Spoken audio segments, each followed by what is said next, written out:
Capítulo 4. O Todo. Sob as aparências do universo, do tempo e do espaço e da mobilidade, está sempre encoberta a realidade substancial, a verdade fundamental, o Kybalion.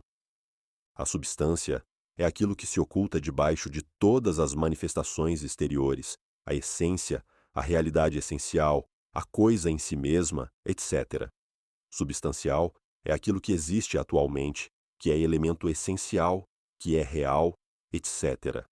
A realidade é o estado real, verdadeiro, permanente, duradouro, atual de um ente. Debaixo e dentro de todas as aparências ou manifestações exteriores, sempre houve uma realidade substancial. Esta é a lei.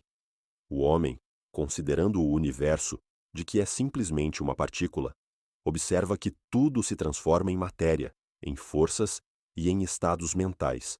Ele conhece que nada é real, mas que, pelo contrário, tudo é móvel e condicional. Nada está parado, tudo nasce, cresce e morre. No momento em que uma coisa chega a seu auge, logo começa a declinar.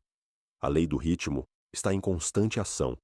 Não há realidade, qualidade duradoura, fixidez ou substancialidade em qualquer coisa que seja há.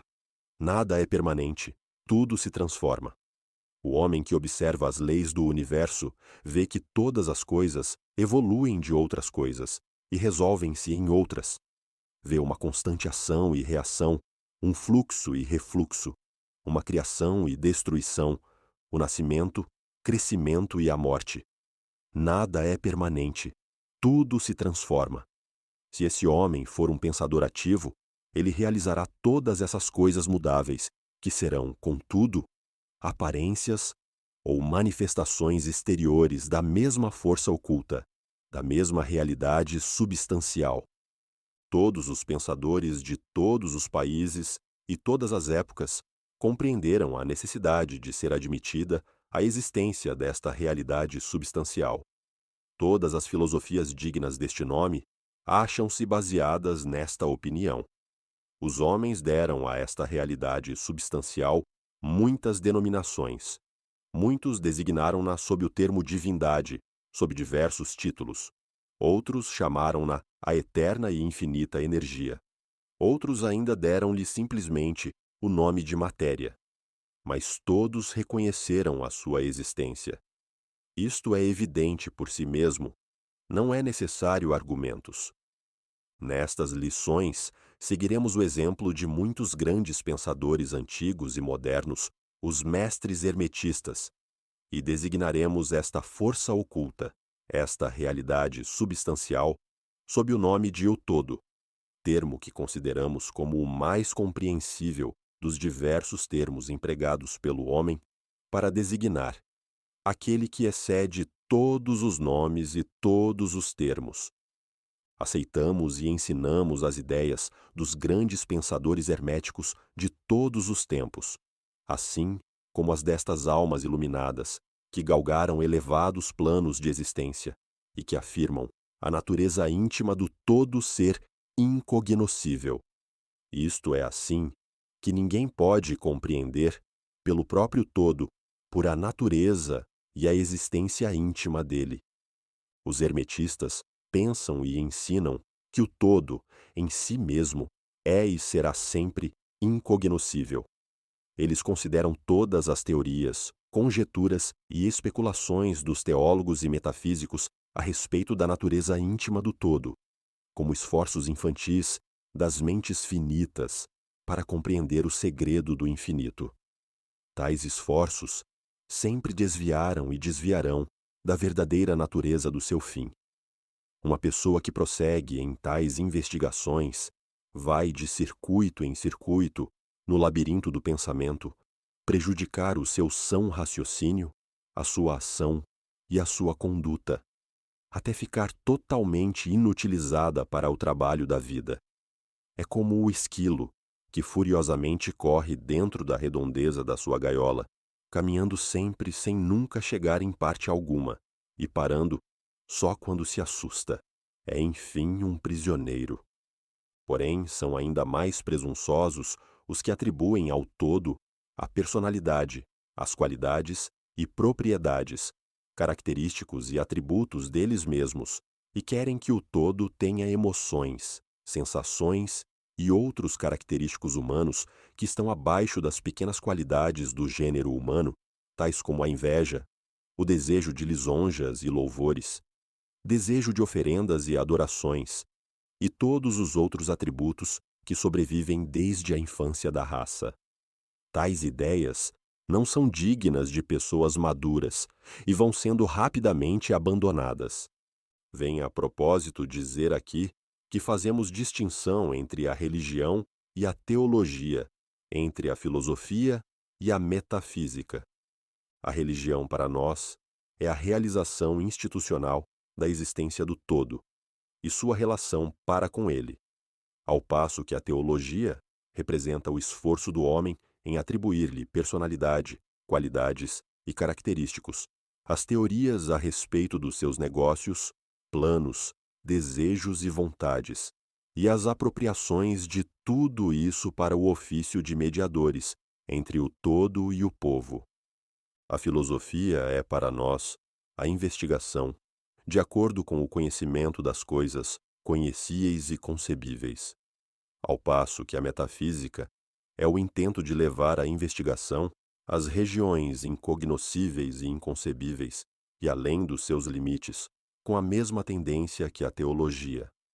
Por conseguinte, a religião e a filosofia são para nós coisas que têm o seu princípio na realidade, ao passo que a teologia e a metafísica parecem delgados caniços, enraizados na areia movediça da ignorância, e nada mais constituem que o mais incerto apoio para a mente ou a alma do homem.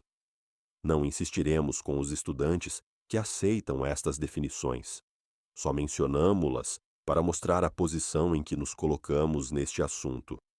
Seja como for, falaremos muito pouco sobre a teologia e a metafísica. Mas conquanto a natureza essencial do todo seja incognoscível, existem certas verdades conexas com a sua existência que a mente humana foi obrigada a aceitar. E o exame destas verdades forma um assunto próprio para investigações, mormente quando elas concordam com o testemunho do iluminado nos planos superiores. Nós vos convidamos a fazer estas investigações. Aquele que é a verdade fundamental, a realidade substancial, está fora de uma verdadeira denominação, mas o sábio chama-o o todo, o Kaibalion. Na sua essência, o todo é incognoscível, o Kaibalion, mas os testemunhos da razão devem ser hospitaleiramente recebidas e tratados com respeito, o Kaibalion.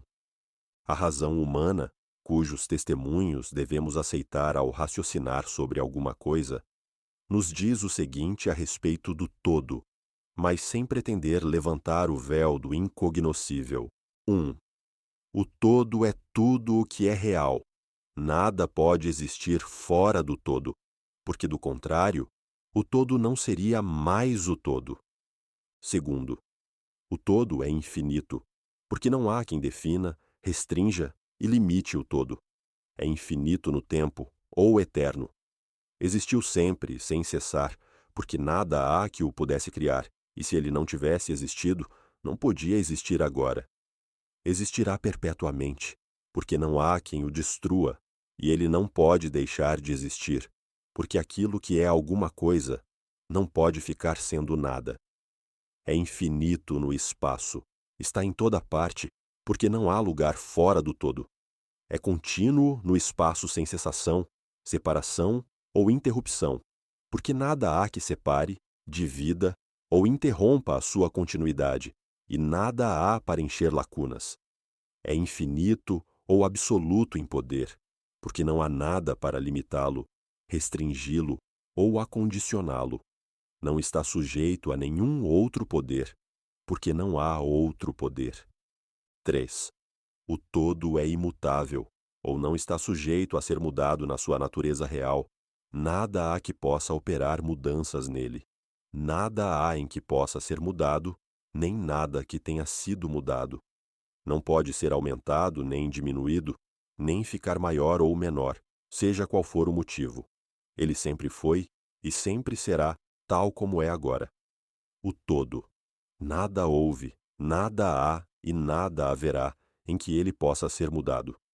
Todo sendo infinito, absoluto, eterno e imutável, segue-se que tudo o que é finito, passageiro, condicional e mutável não é o todo. E como não há nada real fora do todo, todas as coisas finitas não são reais. Não deveis ficar admirados e espantados das nossas palavras. Não queremos levar-vos à ciência cristã, fundada sobre a parte inferior da filosofia hermética. Há uma reconciliação para o aparente estado contraditório atual do assunto. Tende paciência, que nós trataremos deste assunto em seu tempo. Vemos ao redor de nós que aquilo que se chama matéria constitui o princípio de todas as formas. É o todo simplesmente matéria? Absolutamente não. A matéria não pode manifestar a vida ou a mente, e como a vida e a mente são manifestadas no universo, porque nada é superior à sua própria origem. Nada se manifesta como efeito que não esteja na causa. Nada evolui como consequente, que não tenha involuído como antecedente. Quando a ciência moderna nos diz que não há realmente outra coisa senão matéria, devemos saber que aquilo que ela chama matéria é simplesmente uma energia, ou força interrompida, isto é, uma energia ou força com poucos graus de vibração. Disse um recente escritor: a matéria obscureceu-se no mistério. Mesmo a ciência materialista J abandonou a teoria da matéria e agora se apoia sobre a base da energia. Então o todo é simplesmente energia ou força. Não é energia ou força como os materialistas empregam estes termos, porque a energia e força deles são coisas cegas e mecânicas, privadas de vida ou de mente. A vida ou a mente não pode evoluir da energia ou força cega, pela razão dada acima, que nada é superior à sua própria origem, nada evolui que não tenha evoluído, nada se manifesta como efeito que não tenha a sua causa.